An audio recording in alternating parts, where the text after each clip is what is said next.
We moved to Sisters 2 years ago and bought a nice house, and we had a large amount of credit card debt, and the economy was going very well at the time. And our relationship together with the Lord, there really wasn't a relationship with the Lord.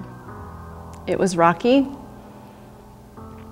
Our relationship was definitely rocky, and we had a lot of financial issues.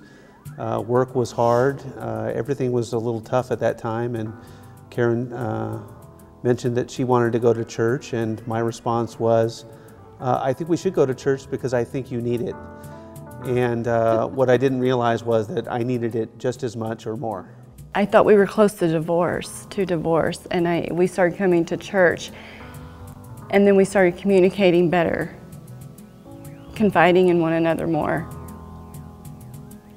trusting each other and Him.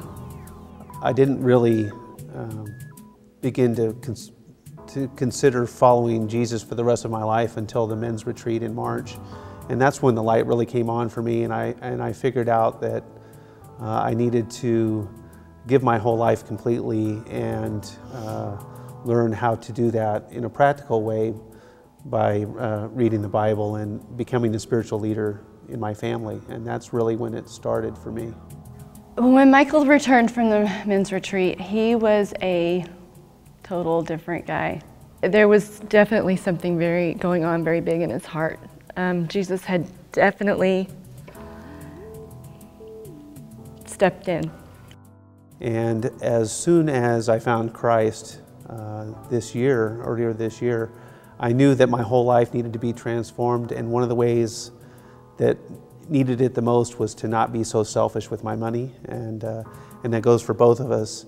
We really just felt like we were spending way too much on ourselves. And so when the FPU, the Financial Peace University class, was offered in the spring, we jumped at it and decided to take it. One of the things we learned in Financial Peace University was to not be slaves to debt and be better stewards of God's money. And one of the ways we can do that is to not take any more debt out. And one of the way we did that was to cut up our credit cards. And I keep them on my keychain as a reminder to not charge any more money to debt. Before this class, we struggled a lot and argued a lot. And amazingly enough, I didn't think it was going to be possible to tithe and pay our bills and buy our groceries, because it didn't look like it was there on paper. He's taking care of our needs that we thought we needed to take care of with debt. By being a good steward of God's money, it's not our money. He created the universe, He created the money. And by being good stewards of His money, it is showing that you trust Him. That is what binds us to Christ, that trust. It will ensure that He's taking care of us as He promised in Scripture. What I decided during the class was that if this was offered again, I wanted to help other people by teaching the Financial Peace University class this fall, starting on September 15th.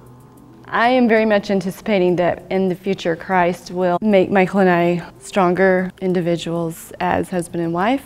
Being able to sponsor a child from Africa, we're almost financially to the point where we can do that. We're really looking forward to doing that.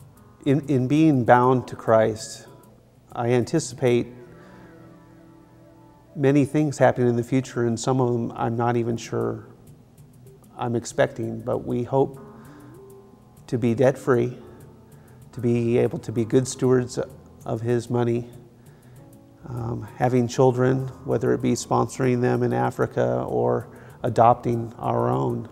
I really just want to do God's will, and by being obedient, I'll be ready to do that. The important thing is to be bound to Christ and not to the things of this world.